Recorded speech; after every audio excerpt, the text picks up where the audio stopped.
In this video, we're diving into the fascinating world of the Australian 2-cent coin, exploring two iconic years, 1977 and 1966.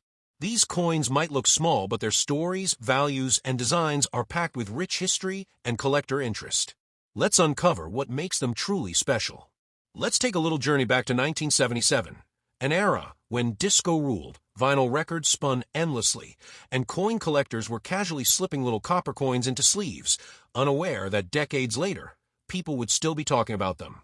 Yep, we're talking about the 1977 Australian 2-cent coin, a tiny bronze coin with a whole lot of personality. Now, don't let the size fool you. This little guy carries a punch in design and history. If you've ever had the pleasure of holding one, you've already seen its most charming feature, the frilled neck lizard. Designed by the legendary Stuart Devlin, this reptile isn't just any OL lizard, it's got flair. The frill is wide open, making it look like it's either ready to strike or just got startled. Either way, it's awesome. Stuart Devlin was Australia's go-to coin designer during the decimal currency revolution in the 1960s and 70s, and he gave us many memorable pieces. But this 2-cent design? It might just be one of the most beloved. The detail is surprisingly fine for such a small coin, especially considering the technology used at the time. That frill, the claws, the tail, it's all captured in incredible texture on a flat little disc. Flip the coin over and you've got the more serious side, Queen Elizabeth II, looking composed and regal. This portrait was created by Arnold Machin, and it's the same one used on UK coins during the era. Look closely and you'll see the initials AM at the neckline. It's a classic side profile image, showing the Queen wearing the girls of Great Britain and Ireland tiara, subtle but symbolic. So let's talk specs. The 1977 2-cent coin is made from bronze, which is a mix of 97% copper, 2.5% zinc, and 0.5% tin. It weighs about 5.2 grams and has a diameter of 21.59 millimeters. It's got a smooth edge, no reading, ridges, or extra marks. Just a clean, round finish. Now, what about mintage? The Royal Australian Mint struck 66.6 million of these in 1977. That's a lot. So no, these weren't rare from the start. Most people had them in their pockets, in piggy banks, or lost between couch cushions. But remember, common coins can still be collectible when they're in exceptional condition. This brings us to grading. In the coin world, grading can make or break the value. A heavily circulated 1977 2-cent coin might only fetch face value, or maybe a few cents if someone's feeling generous. But a high-grade, uncirculated lustrous example? That's where things get interesting. Coins graded MS65 and above, that's mint state by the way, are the sweet spot. These are coins that were either never used or somehow escaped the usual pocket-to-cash register journey. In this grade, the 1977 2-cent coin can sell anywhere from $5 to $20 Australian dollars, depending on market demand and visual appeal. Now, let's talk errors and varieties, because we all know collectors love a good minting mistake. So far, there haven't been any well-documented major error varieties for the 1977 2-cent coin. But that doesn't mean you shouldn't keep an eye out. Things like off-center strikes, die cracks, planchet flaws, or even double strikes can pop up occasionally. These errors can boost value dramatically, especially among die-hard error collectors. Next up, we can't forget toning.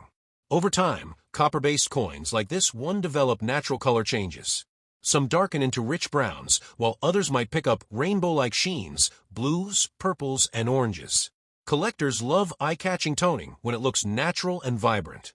Artificial toning, though? That's a big no-no. Another thing to think about is packaging. Most of these coins were released into circulation, but a small number also appeared in Royal Australian Mint sets. These mint sets were packaged carefully and protected, so coins from these sets usually retain their luster and mint state. If you stumble upon one from a set, you might be in luck. Higher grade, better surfaces, and potentially more valuable. Now let's zoom out a little.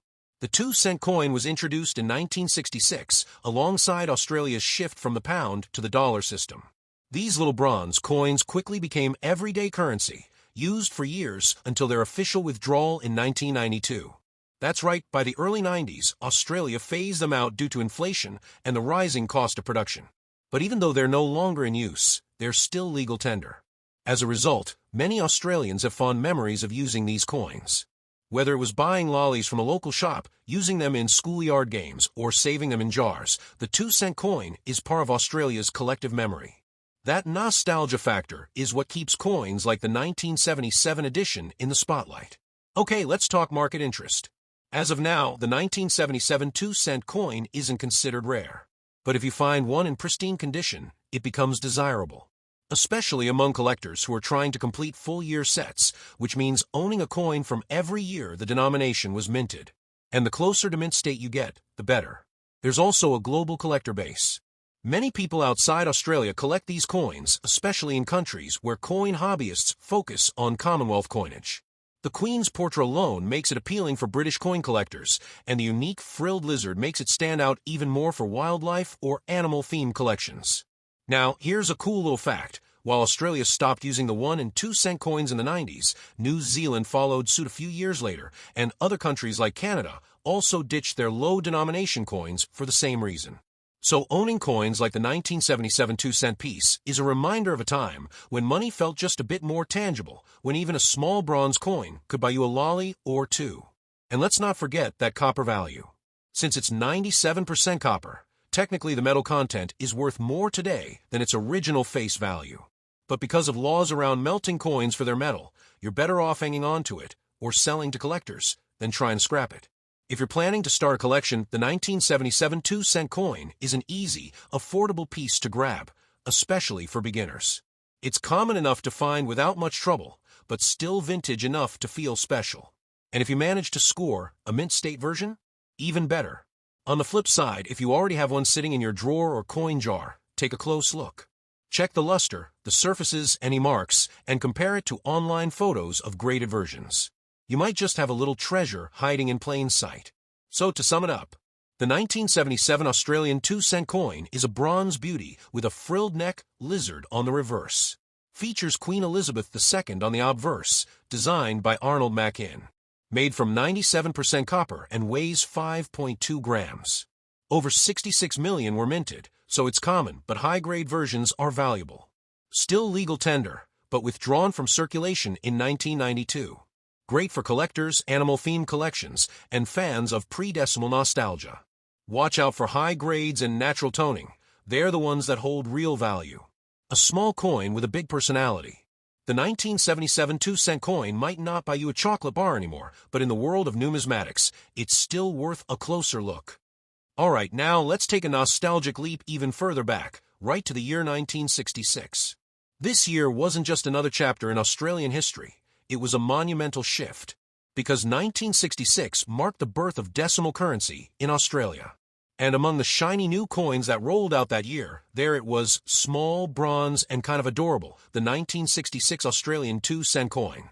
Now, this coin wasn't just a design change, it was part of a national transformation. On February 14, 1966, Australia officially switched from the old pound system to the decimal system. Pounds, shillings, and pence were retired, and the dollar was introduced. For many Aussies, it was a bit confusing at first. But for collectors, it created one of the most iconic coin eras in Australian history. And the 2-cent coin became a standout piece. So what makes the 1966 2-cent coin so interesting? Let's begin with the design. This wasn't just some plain coin with numbers slapped on. Oh no! It featured the now famous frilled neck lizard, sprawled across the reverse like it owned the place. And honestly, it kind of did. The creature, mid-sprint or mid-roar, you decide, flares out its neck frill like it's on high alert. Designed by the brilliant Stuart Devlin, the image captures Australia's unique wildlife in a bold and artistic way. Devlin's touch gave the coin a wild yet elegant vibe, something that made it instantly loved. Flip the coin and you'll find a young Queen Elizabeth II facing right, looking calm and composed. This portrait was crafted by Arnold Machin, and it was used on many Commonwealth coins during the era. His initials AM can be seen subtly on the Queen's neckline, tiny but significant. The contrast between the wild lizard and the serene Queen makes this coin feel like a perfect blend of Aussie nature and traditional monarchy. Now let's dive into the specs. The 1966 2-cent coin is made from bronze, which means it's composed of 97% copper, 2.5% zinc, and 0.5% tin. It weighs approximately 5.18 grams, has a diameter of 21.59 millimeters, and a smooth edge. It's round, compact, and has that classic reddish-brown tone that copper coins develop over time. But here's where things get exciting, the mintage. In 1966, the Royal Australian Mint in Canberra produced 217,735,000 of these coins. That's right, over 217 million. That makes it one of the highest minted years for the 2-cent denomination. Basically, if you were around in 1966, you had one of these in your pocket, or maybe a handful. Because it was the first year of issue, this coin holds huge historical value. It was the first time Australians ever used this denomination. So even though it was minted in massive quantities, its first issue status gives it a special edge among collectors. Some people focus entirely on first-year coins for this reason. They're a starting point, a collectible anchor. Now let's talk value, because we know that's what everyone's curious about. If you've got a circulated 1966 2-cent coin, that is, one that's been used, has scratches, dings, or lost its shine, it's not going to fetch you a fortune. Most average examples are worth between 10 cents and $1 Australian, depending on condition. But if you've got a mint state specimen, something graded MS63 or higher, with full luster and no visible wear, you're suddenly in the collector's spotlight. High-grade examples can sell for $5 to $25 Australian, and that price can go even higher if there's something truly special about the coin, like toning, a sharp strike, or flawless surfaces. Speaking of toning, this is where copper coins really show their personality. Over the decades, the bronze metal in these coins reacts with air, humidity, and time, creating stunning natural color changes. Some get rich chocolate tones, while others show gorgeous rainbow sheens with purple, blue, and gold highlights. Natural toning is incredibly desirable. It adds uniqueness. But collectors can usually tell the difference between natural and artificial toning, so don't go trying to fake it with heat or chemicals. It usually does more harm than good. Now let's talk errors, because this is where the real value sometimes hides. While the 1966 2-cent coin isn't famous for tons of errors, they do exist, and they're worth hunting for. Some known error types include off-center strikes, where the image isn't aligned correctly; cut errors, which look like blobs of metal on the coin's edge or devices; die cracks, lines that appear due to broken or worn dies; double strikes or misaligned dies, which can give the coin a shadowy or ghost-like doubling. These errors can fetch significantly higher prices, especially with sharp detail and uniqueness. In some cases, collectors will pay $50 or more for eye-catching major errors. What about proofs and sets? Well, in 1966, proof versions of the 2-cent coin were also struck. These were included in proof sets sold to collectors. These coins were carefully minted using polished dies and planchets, resulting in highly detailed, mirror-like finishes. If you have a proof 1966 2-cent coin, especially still sealed in its original case, you've got something much more valuable than the everyday circulated coin. Some proofs sell for $30 to $60 Australian or more, depending on condition and packaging. Now, here's an interesting trivia bit. When decimal coins were introduced, there was a massive public education campaign. People had to learn how the new system worked, what each coin looked like, and how to convert prices from shillings and pence to dollars and cents. The 2-cent coin was meant to replace the old threepence in terms of small change value. And people took to it quickly, mostly because it was cute, shiny, and simple to understand. But fast forward to the 1990s, and the days of the 2-cent coin were numbered. Rising production costs, especially due to the price of copper, and the fact that the coin couldn't buy much anymore, led to the withdrawal of both the 1- and 2-cent coins in 1992. While they were no longer minted, they remained legal tender, though most businesses stopped accepting them. That's why the 1966 2-cent coin holds a special place today. It marks both a beginning and an end. The beginning of decimal currency, and the eventual fade-out of those early bronze beauties. From a collecting standpoint, these coins are often the starting point for Aussie coin lovers. They're affordable, easy to find, and represent a major historical moment. Plus, that frilled lizard? It never gets old. Even kids love it when they first see it. It's a uniquely Australian symbol that continues to fascinate. If you're thinking of building a full 2-cent year set, 1966 is obviously the coin to start with. And if you're lucky enough to find a sealed proof set or a high-grade version straight from a roll, that's a big bonus. Many collectors will also look for die variety differences, like minor changes in the queen's neckline, spacing of lettering, or small design shifts due to worn dies. Tiny things that only serious numismatists chase after. Alright, let's wrap it all up with a quick summary. The 1966 Australian 2-cent coin marked the first year of decimal currency in Australia. Features a frilled neck, lizard design by Stuart Devlin on the reverse. Obverse features Queen Elizabeth II, portrait by Arnold Mackin. Struck in bronze, 97% copper, weighing around 5.18 grams.